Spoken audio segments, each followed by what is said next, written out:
Ammamma 7th anniversary sale. Win iPhone 17 and 776 crazy gifts. Support చేయండి, dosa batter ఫ్రీగా పొందండి.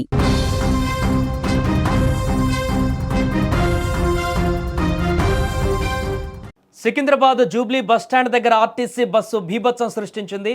RTC bus biker పైకి దూసుకు వెళ్లడంతో బండిపై ఉన్నటువంటి వ్యక్తి బస్సు కింద ఇరుక్కుపోయాడు. జూబ్లీ బస్టాండ్ దగ్గర జరిగినటువంటి యొక్క దారుణ ప్రమాద తాలూకు దృశ్యాలు ఇప్పుడు అందరినీ కలవరపెడుతున్నాయి. బస్సు యూటర్న్ తీసుకుంటుండగా ఓ వాహనదారుడు బస్సును ఢీకొట్టడంతో అతడు బస్సు కిందకి వెళ్ళిపోయాడు. మారేడుపల్లి పోలీసులు, బాటసారులు, అక్కడ ఉన్నటువంటి ప్రయాణికులు వాహనదారుని కాపాడేటువంటి ప్రయత్నం చేశారు. బైక్తో సహా వాహనదారుడు బస్సు కింద ఇరుక్కుపోవడంతో చాలాసేపు, సుమారుగా గంట సేపు శ్రమించి అతన్ని ఆ చక్రాల కింద ఇరుక్కుపోయినటువంటి ప్రాంతం నుంచి బయటకు తీశారు. ఈ ఘటనలో ఎలాంటి ప్రాణహాని జరగకపోవడంతో ఆ తర్వాత అందరూ ఊపిరి పీల్చుకున్నారు.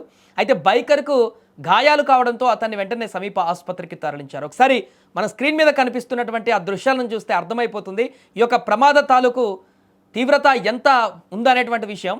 ఆ బస్సుని అక్కడ ఉన్నటువంటి పబ్లిక్ అంతా కూడా, ప్రయాణికులు, బస్సులో ఉన్నటువంటి ప్రయాణికులు, అటు బాటసారులు, అక్కడ ఉన్నటువంటి పోలీసులు అందరూ కూడా వచ్చి ఆ బస్సును కంప్లీట్గా అందరూ కలిసి లేపి ఆ బస్సు కింద ఇరుక్కుపోయినటువంటి వాహనదారుడు, బైక్తో సహా ఇరుక్కుపోయినటువంటి ఆ యొక్క బైకర్ని అతి కష్టం మీద అతన్ని బయటికి తీయడం జరిగింది. ఏమాత్రం కూడా పొరపాటు జరిగినా ఆ బస్సు కనుక కరెక్ట్ టైంలో ఆగకపోయినా, ఈ బైకర్ ఆ బస్ కింద పడినప్పుడు ఆ బస్ కొంత మూవ్ అయినా కూడా డ్రైవర్ చాకచక్యంగా అప్పటికప్పుడు ఆ పడిపోవడంతో ఆపాడు కాబట్టి తన ప్రాణాలతో బ్రతికాడు ఈరోజు. కానీ లేకుంటే ఆ టైర్లు ఆ బైకర్ పైన ఎక్కి ఒక భారీ ప్రమాదం జరిగేది. గతంలో అనేక ప్రమాదాలు ఇలానే జరిగాయి సిటీలో, బస్సు టైర్ల కింద పడి చనిపోయినటువంటి ఘటనల్లో, బైకుల యాక్సిడెంట్ల సందర్భంలో.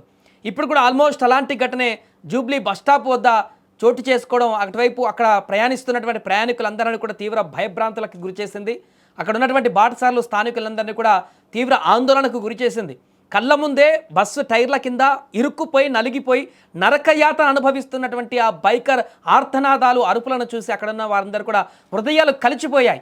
వెంటనే అతన్ని కాపాడాలి, అతన్ని అక్కడి నుంచి బయటకు తీయాలా, బస్సు కింద ఇరుక్కుపోయినటువంటి ఆ వ్యక్తిని బ్రతికించాలని మనిషికొక చేయేసి అక్కడున్న వారందరూ కూడా, ఎందుకంటే అంత పెద్ద బస్సుని లిఫ్ట్ చేయడం లేకుంటే దాన్ని పక్కకు లేపడం అంటే అది మామూలు విషయం కాదు. ఒక కారు కింద ఎవరైనా ఇరుకుతేనే ఆ కారును లేపడానికే మనం చాలా కష్టపడాల్సి ఉంటుంది. అలాంటిది ఒక భారీ వెహికల్ ఆ బస్సుని అమాంతంగా ఈ వ్యక్తులందరూ కూడా దాన్ని లేపి అక్కడ ఉన్నటువంటి వ్యక్తిని సేఫ్గా బయటికి తీశారు. అదృష్టవశాత్తు అతనికి ఎలాంటి ప్రాణాపాయం అయితే కలగలేదు. కొంత గాయాలయ్యాయి, భారీ స్థాయిలో గాయాలయ్యాయి. వెంటనే ఆసుపత్రులకి పంపించేటువంటి ప్రయత్నం చేసినట్టుగా తెలుస్తుంది అక్కడి నుంచి వచ్చిన తర్వాత. సో ప్రాణాలకు ఎలాంటి ప్రమాదం లేకపోవడంతో అయితే అక్కడ ఉన్న వాళ్ళందరూ కూడా, రక్షించిన వాళ్ళు కానీ అక్కడ హెల్ప్ చేసిన వాళ్ళందరూ అందరూ కానీ ఊపిరి పీల్చుకున్నారు. దాని తర్వాత అక్కడి నుంచి ట్రాఫిక్ కూడా భారీగా స్తంభించడంతో తను బయటికి తీసిన తర్వాత, బస్ కింద పడిన వ్యక్తిని బయటికి తీసి హాస్పిటల్ పంపించిన తర్వాత ఆ బస్సును కూడా క్లియర్ చేసి అక్కడ ట్రాఫిక్ అంతా కూడా మళ్ళీ సద్దుమణగలా చేశారు పోలీసులు. ఏదేమైనా ఈరోజు జరిగినటువంటి యొక్క దారుణమైనటువంటి ప్రమాద ఘటన తాలూకు దృశ్యాలు ఇప్పుడు వైరల్గా మారుతున్నాయి.